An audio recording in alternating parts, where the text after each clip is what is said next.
Good morning दोस्तों, कैसे हैं आप लोग। आज मैं एक बहुत ही महत्वपूर्ण टॉपिक पर आपसे बात करने वाला हूं, जिसका नाम है काबिलियत।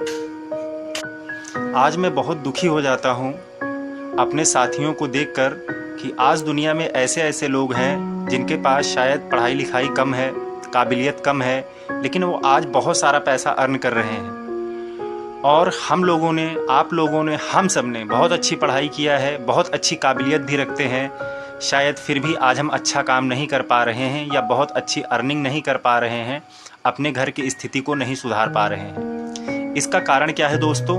कहीं ना कहीं हमने अपनी काबिलियत को, जो हमने शिक्षा ली है, जो हमारे अंदर आत्मविश्वास है, उसको कुछ पैसे के लिए हम लोग बेच देते हैं किसी न किसी के हाथों में, जो शायद हो सकता हो हमसे कम पढ़ा लिखा हो, लेकिन वो हमारी उपयोगिता का फ़ायदा उठाकर ज़िंदगी में सफल हो जाता है और हम कहीं ना कहीं उसकी नौकरी ही करते रह जाते हैं। इस पर मैं एक कहानी सुनाता हूँ आप सभी को साथियों, कि एक विद्यालय में, अच्छा विद्यालय चलता था, उसमें एक चपरासी था जो कम पढ़ा लिखा था।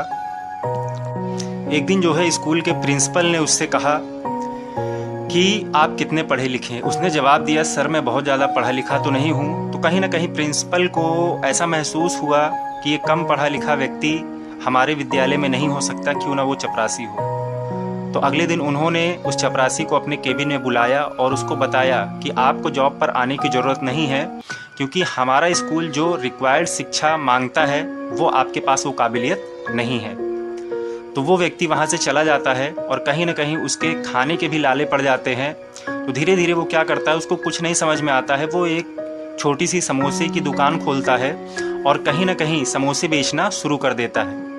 उसके बनाए गए समोसे लोगों को जो है बहुत पसंद आने लगे और जो है 3, 4, 5, 6 महीनों बाद उसका समोसा अच्छा बिकने भी लगा और 1-2 साल बाद उसका व्यापार अच्छा चल पड़ा, बहुत अच्छे पैसे की अर्निंग होने लगी। उसने एक रेस्टोरेंट बनवा लिया, एक रेस्टोरेंट से 4 रेस्टोरेंट हो गए और देखते ही देखते 3 से 4 सालों के अंदर वो जो है एक बहुत बड़ा आदमी बन गया। फिर एक दिन कुछ पत्रकार उसके पास आए और उन्होंने जानना चाहा कि भाई आप इतने बड़े आदमी कैसे बन गए समोसे बेचकर। तो उस व्यक्ति ने जो है जवाब दिया कि सर पहले मैं जो है स्कूल में घंटियाँ बजाया करता था, चपरासी का काम करता था, लेकिन वहाँ के प्रिंसिपल साहब ने मुझे जो है वहाँ से निकाला और कहीं ना कहीं मैंने इसकी दुकान को खोला और धीरे धीरे आज मैं यहाँ इस मुकाम पर पहुँच गया हूँ। तो उसने कहा कि सर जो है आप इतने कम पढ़े लिखे हैं तो भी आप इतने हायर पोस्ट पर कैसे पहुँच गए, इतना पैसा कैसे अर्न कर लिया आपने, आपके पास तो जानकारी भी कम थी।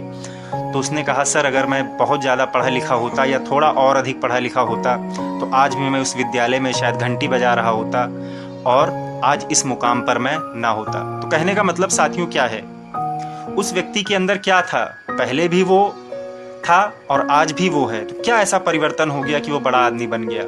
कहीं ना कहीं उसकी आत्मा को जो है झकझोर दिया उस प्रिंसिपल ने कि आप कम पढ़े लिखे हैं।